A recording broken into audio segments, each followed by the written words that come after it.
அனைவருக்கும் வணக்கம். நான் உங்கள் பரமக்குடியிலிருந்து. இந்த கிடாயெல்லாம் சிவகங்கை மாவட்டம் இளையான்குடியில் இறங்குனது. உங்களுக்கு சந்தையை பார்த்தாவே தெரியும் எப்படி இருக்குன்னு. அப்படியே களை கட்டிச்சு. எல்லாம் கிடாயும் ஆடுமா குமிச்சுட்டாங்க. பரமக்குடி மாதிரி இளையான்குடியும் சரியான இறக்கமும் சரியான இறக்கம், விலைவாசி சரியான கடுமையான விலைவாசி. கிடாய்கள்லாம் பார்த்தா 15, 16 அப்படித்தான் விலைகள் ஃபுல்லாமே, குறைஞ்சினா இல்லை. நாட்டுக்கிடாயும் ஆந்திரா கிடா, அதிகமான ஆந்திரா கிடா இறங்கிருந்துச்சு. ஆந்திரா கிடா தான் அதிக கிடா. ஆடு அதே மாதிரி பார்த்திங்கன்னா நல்ல ஆடுகள்லாம் இறங்கிச்சு. ஆடுகள்லாம் 13,500, 14, 17,000 அப்படி கூட வந்துச்சு. ஒரு 2 ஆடுனா ஒரு 2 ஆடு விலை கேட்டு 48,000 தான் சொன்னாங்க. அந்த மாதிரினா ஆடுகள் இறங்கிருந்துச்சு. அந்நியாயம் இறக்கம். அது மாதிரி 2 வாரமாக சரியான இறக்கம் ஆடுகள் கிடாய்கள் எல்லாம். அதான் விலைவாசியும் அது மாதிரி எதுவும் இறக்கம் அதிகமாக இருந்துச்சு. விலைவாசி கொஞ்சம் கீழே விழுவுன்னு பார்த்தா விழுகவே இல்லை, மேலே தான் நிற்கிதே விலை. கீழே 10 ரூபாய்க்கு குறைஞ்சி ஒரு கிடா கூட வாங்க முடியல. பொடி கிடா கூட 10 ரூபா, 11 ரூபா அப்படிதான் விலைவாசி இருக்குது.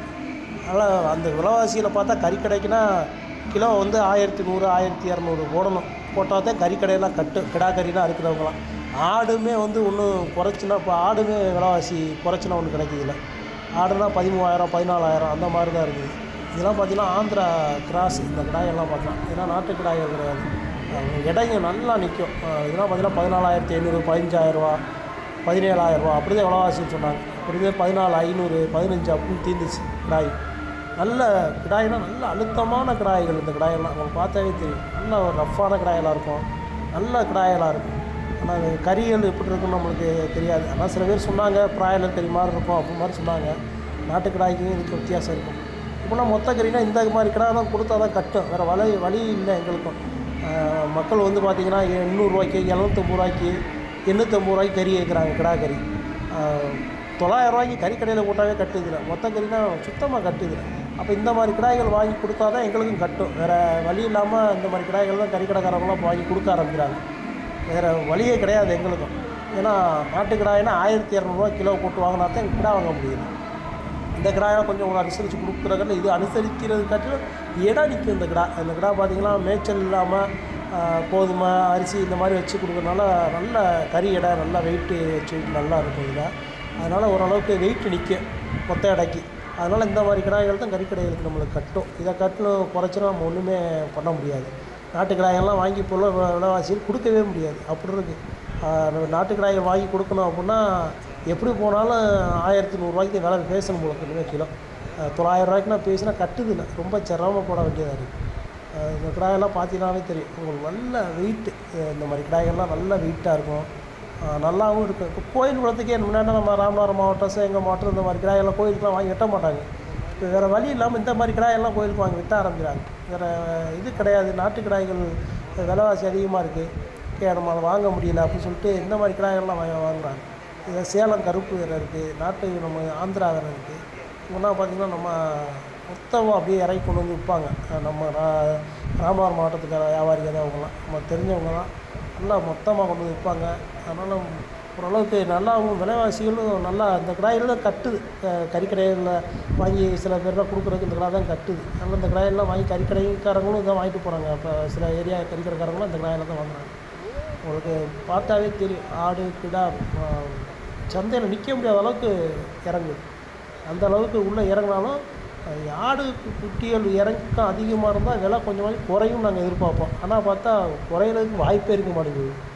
எவ்வளோதுக்கு இறக்கம் இருக்கோ அதை காட்டு டவுன் மடங்காக விலைவாசி இருக்குது. கேட்டால் அவங்க என்ன சொல்கிறாங்க, இங்கேயே இது பண்ணி இருக்குன்னா அப்போ அங்கேயே எப்படி இருக்கும். முன்னாடி ஒரு சந்தைக்கு நாங்கள் ஒரு மொத்த வியாபாரி ஒருத்த போனால் இப்போ 4 பேர் நிற்கிறாங்க, விலைவாசி நாங்கள் கூட கொடுத்தா வாங்குகிறோம் அப்படிங்கிறாங்க. அதனால் அவ்வளோ சொல்லி ஒன்றுமே கிடையாது. ஆனால் பார்த்திங்கன்னா எல்லா ஆட்டையும் பார்த்தீங்கன்னா தெரியும். நல்லா ஆடுலாம் நல்லா பருவட்டான ஆடுக கிடாயெல்லாம் நல்ல கிடாய்களாக இறங்குச்சு. அதே மாதிரி கூட்டம் ஓரளவுக்கு வந்துச்சு. கூட்டம் ஓரளவுக்கு வாங்கி ஒரு எல்லாம் பார்த்திங்கன்னா ஒரு 4 மணியை போல் உள்ள சூழ்நிலை, 4-5 மணியை போல் உள்ள சூழ்நிலை. நல்ல கூட்டம். அந்த டயத்துலலாம் நல்ல கூட்டம். நல்ல கிடாய்களும் நல்லா வேகமாக விற்றுச்சு, ஆடு நல்லா வேகமாக விற்றுச்சு. கிடாய்களை காட்டினா ஆடு தான் அதிகமாக விற்றுச்சு. ஆடுவே பார்த்திங்கன்னா 13,000, 14,000 அப்படி விற்றுச்சு ஆடுலாம். 8-9 ரூபாய்க்குலாம் இப்போ ஆடுகளே பார்க்க முடியல சந்தையில். ஒரு எலும்பாடு கூட இப்போ 9,000 ரூபாய்க்கு வாங்க முடியுதில்லை. ஏன்னா அப்படி இருக்குது. முன்னாடி 7 ரூபா 6 ரூபாய்க்கு விற்ற ஆடு கூட இப்போ வாங்க முடியல. இது நம்ம நண்பர் தான் விசேஷத்துக்கு ஆடு வாங்க போனோம். ஆடு வச்சுருந்தவரும் நம்ம நண்பர் தான், ஓரளவுக்கு சாதமாக கொடுப்பாரு. ஆனால் இந்த டைம்லாம் இதில் ஆடுனா ஒரு ஆடு ஒன்று 15,500 இறங்கிட்டோம். ஏன்னா வாங்க முடியலண்ணே, நாங்களும் 11 ஆரம்பித்து போனோம். ஆனால் அவர் அண்ணே விலையே கேட்க வேணாம், யாரே வாங்கட்டா பரவாயில்ல போங்கண்ணே அப்படின்னு சொல்லிட்டாப்புல. இது ரொம்ப சிரமமாக இருந்துச்சு. எப்படி வாங்குறது, அவர்கிட்டையும் மூஞ்சி முகத்தை காட்டமுல. நானாக போய் விலை வச்சா அண்ணே தயவுசெய்து போயிருங்க அப்படிங்கிறாப்புல, அது தள்ளி போயிருங்க வராதியே அப்படின்னு. நாங்கள்லாம் மொத்த இடைக்கு இதெல்லாம் கொடுக்கவே முடியல. நல்லா பாட்டிக்காரர்கிட்ட ஒருத்தர் ஏற்றினா நீங்களே ஆட்டை வாங்கி கொடுங்க, நாங்கள் உரிச்சு கொடுக்குறோம் அப்படின்னு சொல்லிட்டோம். 700 கல்லாக்கு போய் கேட்டாப்புல ஆடு. இல்லைண்ணே நம்மளுக்கு கட்டாது, வாங்க நீங்களே சந்தையில் வாங்கி கொடுங்க அப்படின்னு. 13,500 கரையும் குதிச்சு இந்த ஆடு. அவர் வாங்கி எத்தனை கிலோ கறி, மொத்த இடைக்கு எத்தனை கிலோ இருக்கும், எவ்வளோ இருக்கும் அப்படின்னா ரொம்ப சிரமம் தான். ஆடு ஒன்று அதே மாதிரி பாட்டிக்காரர்கிட்ட 20 கிலோ 22 கிலோ ஆடு காமிச்சோம்னா என்ன இவ்வளோ வெயிட் விழுகுது அப்படின்னு சொல்கிறாங்க. நம்ம அதுக்கு ஆட்டுக்கு ஏற்ற மாதிரி விலைக்கு ஏற்ற மாதிரி தான் ஆடோட வெயிட் இருக்கும். நம்ம அதுக்கு ஒன்றுமே சொல்ல முடியாது. அப்போ இந்த ஆடுலாம் பார்த்திங்கன்னா எப்படி போனாலும் ஒரு ஆடு ஒன்று 19 18 கிலோ 20 கிலோ கொட்டி விழுவும். 13,500 வாங்கலாம் 700 சொல்லும்போது ரொம்ப கொஞ்சம் கடிச்சு தான். வேலை கூலி, கூலி கூலி ஏற்றி இறக்க கூலி எல்லாம் சேர்த்து பார்த்தா ஒன்றும் மிஞ்சாது 700 உள்ளனா. இன்னும் ரொம்ப சிரமப்பட வேண்டியது. 650 ஆடு கொடுக்குறாங்க. நம்மளாலாம் அப்படின்னா கொடுக்க முடியாது. நம்மளை பொறுத்த அவர் இந்த சப்சிடிக்கிற நம்ம நண்பர் தான். நாங்கள் பேர் தான் கிடா ஆடு கிட்ட கொடுப்போம், கிடா கொடுத்தாலும் கொடுப்போம். ஆனால் பார்த்திங்கன்னா எங்களாலாம் அப்படி நல்ல ஆடுகளை வாங்கி கொடுக்குறதுனால எங்களுக்கு அந்த இது செட் ஆக மாட்டேங்குது.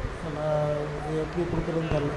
ஆனால் சில பேர்னா ஒருத்தர் சொன்னாப்புல மூலத்தூர் ஏரியாவில் 500 நான் கொடுக்குறாங்க அப்படின்னு. அதெல்லாம் எப்படி தலையிலன்றாலும் கொடுக்க முடியாது சந்தை நிலவரத்தில் வச்சு. அவங்களாம் எங்கிட்ட வேறு எங்கிட்ட வாங்கி கொடுக்குறாங்களா, இல்லை அந்த ஆடு எதுவும் வித்தியாசமான ஆடா என்னன்னு எங்களுக்கே தெரியலை. இதெல்லாம் விடிஞ்ச பொறுத்தாடி இவ்வளோ ஆடு இறங்கியிருந்தது. இது கரெக்டாக ஒரு 8:30 9 மணிக்கான டைம். அவ்வளோ ஆடு விற்றுருச்சு, ஓரளவுக்கு நெருக்கி விற்றுருச்சு. அவ்வளோதான் விற்றது போக மீதி நின்றது தான் இது.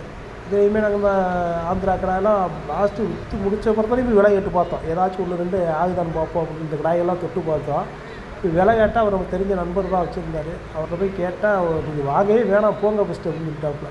ஏன்னா அவ்வளோ வேலை சொன்னாப்புல 14,500 சொன்னாப்புல இருந்தாங்க. இது நம்ம கடைக்கு வாங்கின குட்டிங்க எல்லாமே நாட்டுக்குட்டி, நம்ம வீட்டில் கிடந்துச்சு. இது ஃபுல்லாகவே நம்ம நாட்டு கிடாய்கள் தான், நம்ம லோக்கல் கிடாய்கள் தான். நம்ம கடைக்குனா இப்படி கிடாவை அறுக்கிறது.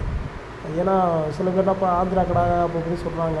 நம்ம அந்த மாதிரி கிடாயெல்லாம் அறுக்கிறது கிடையாது. ஒரு 7 கிடா நம்ம வீட்டில் கடைக்கு வாங்கி கிடந்துச்சு. ஏன்னா அந்த வாரம் கல்யாணம் பொறுத்து அதிகமாக இழுக்காது அப்படின்னு சொல்லக்காட்டி ஒரு 7 கிடா வாங்கினோம். 7 தான் வீட்டில் கிடந்துச்சு.